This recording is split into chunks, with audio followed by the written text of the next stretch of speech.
In 2010, researchers conducted a quiet but unsettling psychological experiment.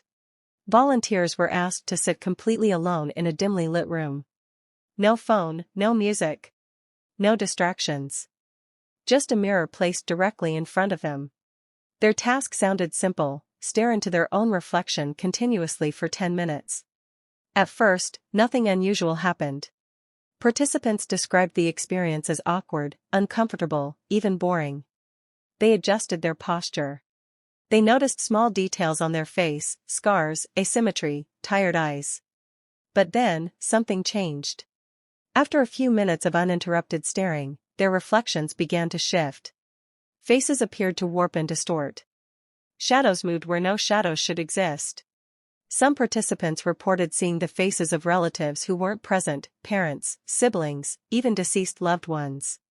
Others saw unknown figures, frightening expressions, and in extreme cases, monsters staring back at them. Panic set in. Several volunteers had to stop the experiment early. But this wasn't paranormal. And it wasn't imagination. It was neuroscience. The human brain is not designed for prolonged sensory deprivation and stillness. When external stimulation disappears, the mind turns inward, digging through memories, emotions, and unresolved psychological material. The mirror became a trigger.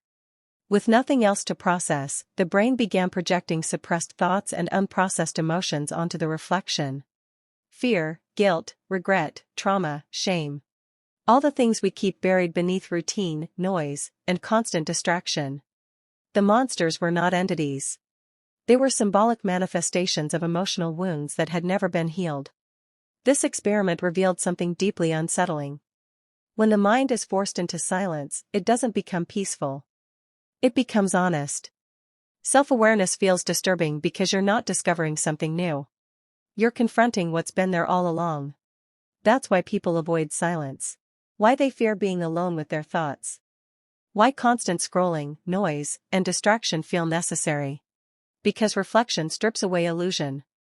You're not meeting a stranger in that mirror. You're meeting the version of yourself you've been running from. So the next time you avoid stillness, the next time silence feels heavy, remember this. The mirror doesn't lie. It doesn't create monsters. It only shows you what you're not ready to face.